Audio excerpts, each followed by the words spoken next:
Ya udah, bintang pertamanya bintang pertama. Jadi bintang pertama.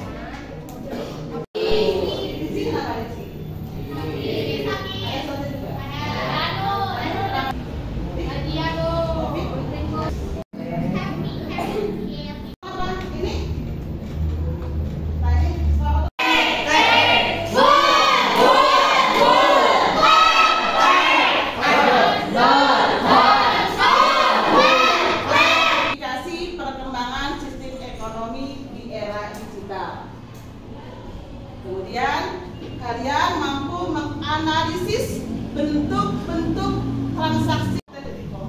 Kalau misalnya zaman dulu mah kan ini kecil karena kan tidak ada gadget, segala teknologi yang bisa mendunia. Sedangkan sekarang ada internet yang bisa menghubungkan kita terhadap kita masing-masing. Jadi cakupannya Lebih luas. Dan dunia. Nah, dari sinilah lahir yang namanya e-commerce alias perdagangan elektronik. E-money, B. E-commerce, C. Fintech. Pertanyaan 2. Sebutkan 2 contoh dompet digital di Indonesia. Coba mudah online. Apakah boleh kalau yang lulus di depan yang ada. Maaf ya. Nanti jawabannya disatukan. Judulnya jelas. Ya, ada pertanyaan. Mana ini? Ini. Terus sama Nata dibagi. Rehan bagian mana, Alfi bagian mana, nanti jawaban. Yang mana sih paragraf sebelumnya?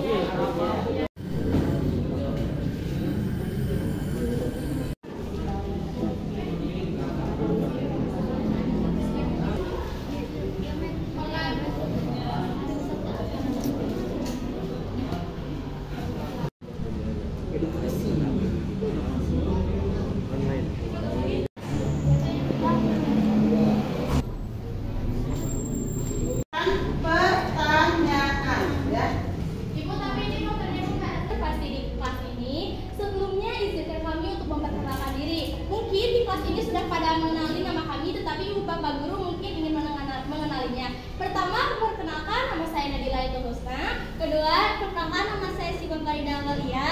Ketiga, perkenalkan nama saya Muhammad Bintan. Keempat, perkenalkan nama saya Muhammad Syakib Tuana. Kelima, perkenalkan nama saya Najamudin Fajri.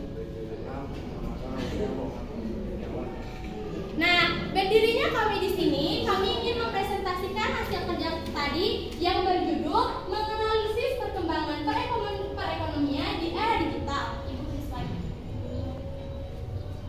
Ibu. Udah perkenalan ya? Udah.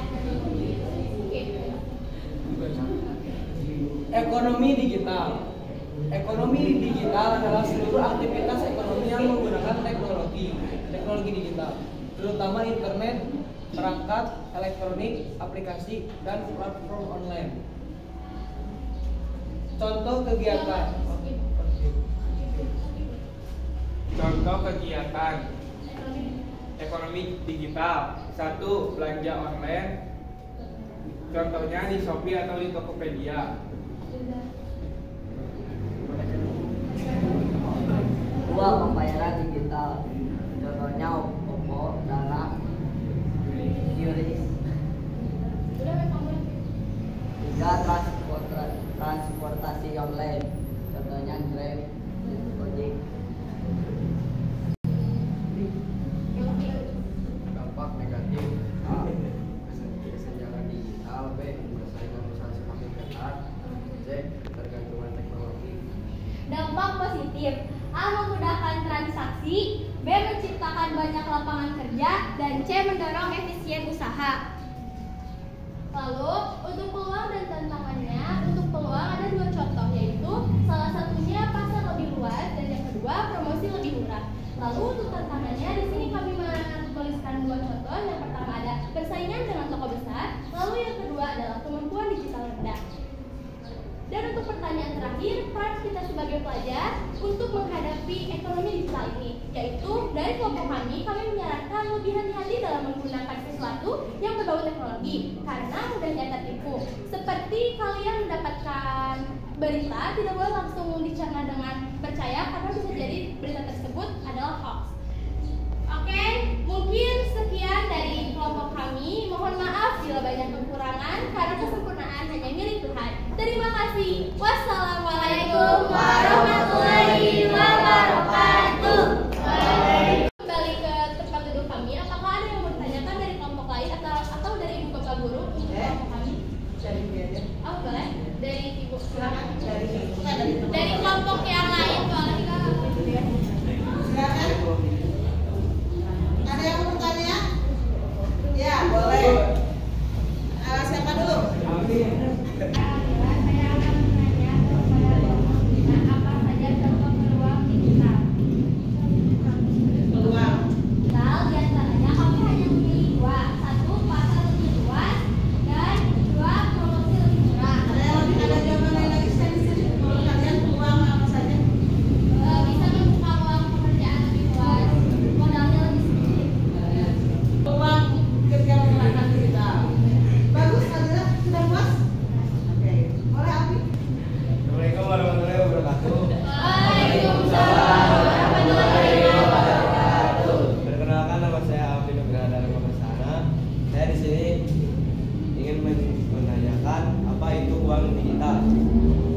Uang digital adalah uang yang disimpan dalam bentuk non cash, jadi bisa disimpan lewat HP atau enggak ini dompet digital seperti di Dana, OVO, GoPay, dan QRIS dan sebagainya di aplikasi-aplikasi dompet digital lainnya. Jadi intinya uang digital itu adalah uang yang tidak membentukkan cash atau lewat QRIS.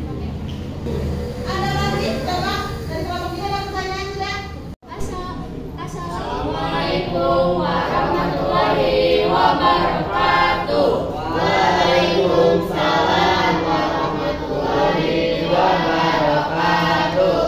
Kami dari kelompok 3 akan mempresentasikan hasil kerja kelompok kami. Izin perkenalan, nama saya Tiara Beta Puspita. Saya Mutiara Jamil Arif. Nama saya Fadlina Aulia. Nama saya Rayhan Ibnu Bayhaqi. Nama saya Muhammad Al-Fatihah. Silakan. Pertanyaannya, Apa peluang? Ini yang nomor 2. yang Yang nomor 2. bagian teh. Yang bagian 2. Dibacakan dulu tuh ya. Apa peluang yang dapat dimanfaatkan? Dibacakan dulu kasusnya.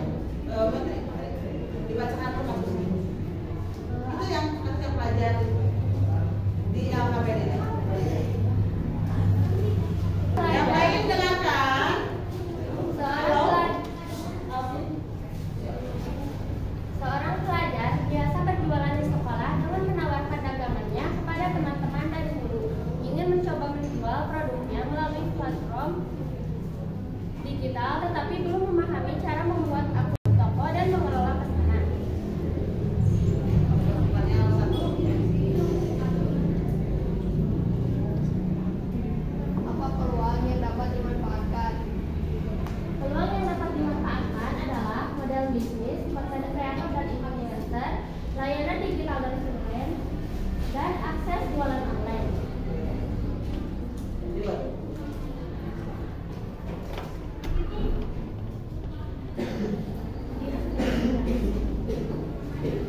Apa tantangan yang ia hadapi?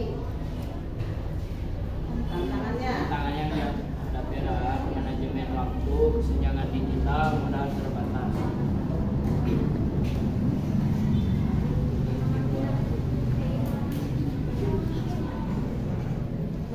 Berikan saran solusi yang dapat dilakukan pelajar tersebut agar berhasil berjualan online.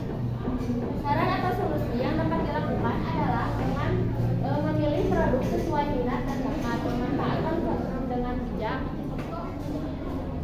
Sudah? Silakan. Ada yang mau dilanjutkan? Sebelum menutup Presentasi. presentasi, apakah ada yang ditanyakan? Silakan. Ada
ekonomi di era digital?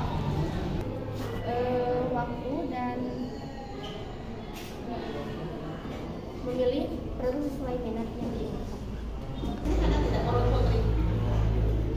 Syaratnya apa lagi? Dengan memilih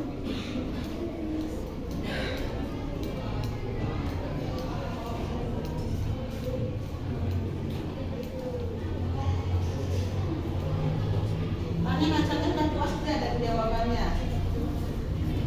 Harus pasarna.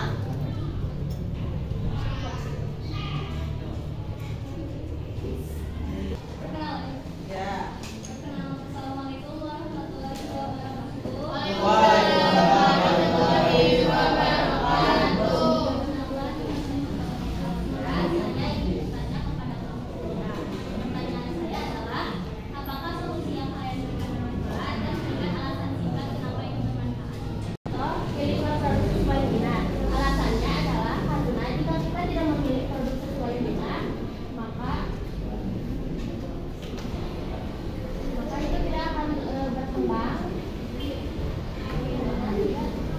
Dan juga tidak akan berakibat buruk. Penambil saja ya. Kita sudah waktunya sudah sangat melampaui 2 jam pelajaran. Jadi materi kita tentang ekonomi digital dimengerti tidak? Mengerti. Ekonomi digital itu naon cenah tadi teh? Adalah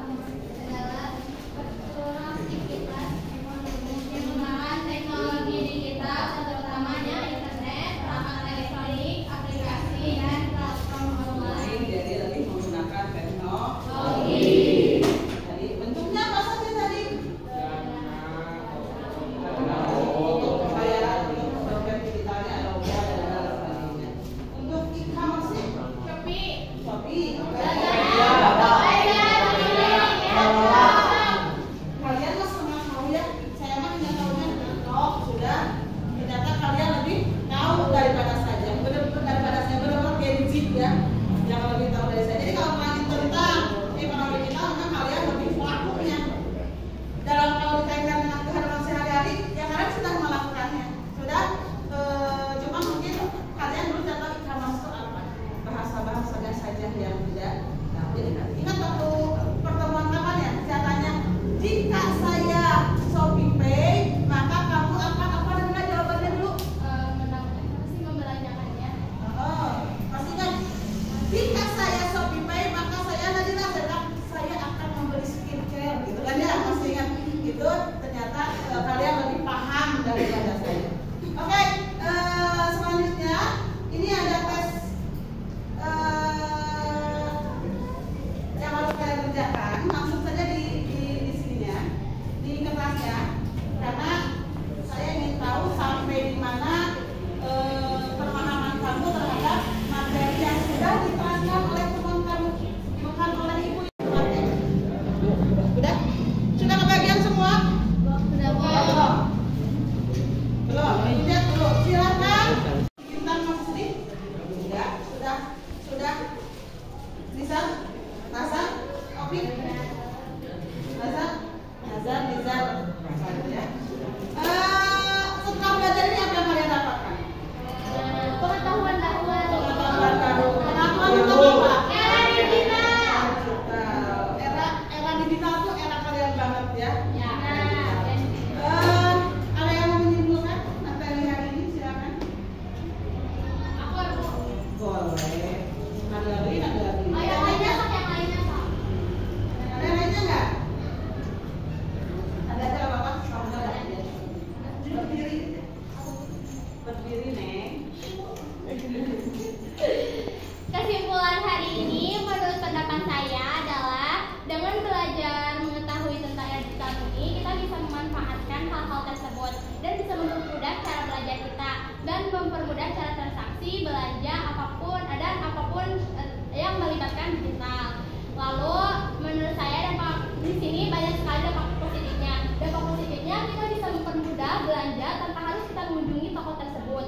Seperti kita ingin membeli suatu barang, ketika suatu barang itu jauh dari pemukiman kita, tetapi kita bisa membuka